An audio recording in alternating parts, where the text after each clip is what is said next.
Friends, so ನಾನಿವತ್ತು InShot app editing ಆ್ಯಪಲ್ಲಿ arrow mark ಹೇಗೆ ಯೂಸ್ ಮಾಡೋದು ಅಂತ ನೋಡೋಣ. ಫಸ್ಟು ನಿಮ್ಗೆ ಯಾವ್ದು ಬೇಕೋ ವಿಡಿಯೋನ ಸೆಲೆಕ್ಟ್ ಮಾಡ್ಕೊಳ್ಳಿ. ನೆಕ್ಸ್ಟ್ ಇಲ್ಲಿ ಕೆಳಗಡೆ ಸ್ಟಿಕ್ಕರ್ ಅಂತ ಕಾಣಿಸ್ತಿದೆಯಲ್ಲ ಒಂದು, ಅದ್ರ ಮೇಲೆ ಕ್ಲಿಕ್ ಮಾಡಿ. ಇನ್ನೊಂದು ಸ್ಟಿಕ್ಕರ್ ಯೆಲ್ಲೋ ಕಲರ್ ಅಂತ ಅದ್ರ ಮೇಲೆ ಕ್ಲಿಕ್ ಮಾಡಿ. ಸೊ ಈ ಥರ ನಿಮ್ಗೆ ಯಾವ್ದು ಬೇಕೋ ಆ ಸ್ಟಿಕ್ಕರ್ ಬರುತ್ತೆ. ಸೊ ನೀವು ಅದ್ರಿಗೆ ಸರ್ಚ್ ಮಾಡಿದ್ರೆ ನಿಮ್ಗೆ ಸಿಗುತ್ತೆ. ಆ್ಯರೋ ಅಂತ ಸರ್ಚ್ ಮಾಡಿದ್ರೆ ಆ ಒಂದು ಆ್ಯರೋ ಸ್ಟಿಕ್ಕರ್ ನಿಮ್ಗೆ ಸಿಗುತ್ತೆ. ಸೊ ಇಲ್ಲಿ ನೋಡಿ, ನಾನು ವೈಟ್ ಕಾಣಿಸ್ತಿದೆಯಲ್ಲ ಅದನ್ನು ಸೆಲೆಕ್ಟ್ ಮಾಡ್ಕೋತಾ ಇದ್ದೀನಿ.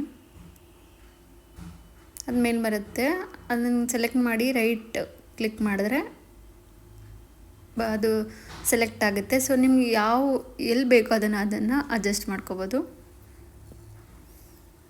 ಇನ್ನೊಂದು ಸೆಲೆಕ್ಟ್ ಮಾಡ್ಕೋತಾ ಇದ್ದೀನಿ. ಸೊ ನೋಡ್ಕೊಳ್ಳಿ, ಇಲ್ಲಿ ರೆಡ್ ಕಲರ್ ಒಂದು ಸೆಲೆಕ್ಟ್ ಮಾಡ್ಕೊಂಡಿದ್ದೀನಿ. ಸೊ ಅದನ್ನು ಕ್ಲಿಕ್ ಮಾಡಿ ರೈಟ್ ಬಟನ್ ಇದೆಯಲ್ಲ ಅದನ್ನು ಕ್ಲಿಕ್ ಮಾಡಿದ್ರೆ ಅದು ಬರುತ್ತೆ. ನಿಮ್ಗೆ ಎಲ್ಲಿ ಬೇಕೋ ಅದನ್ನು ಅಡ್ಜಸ್ಟ್ ಮಾಡ್ಕೋಬೋದು. ಸೊ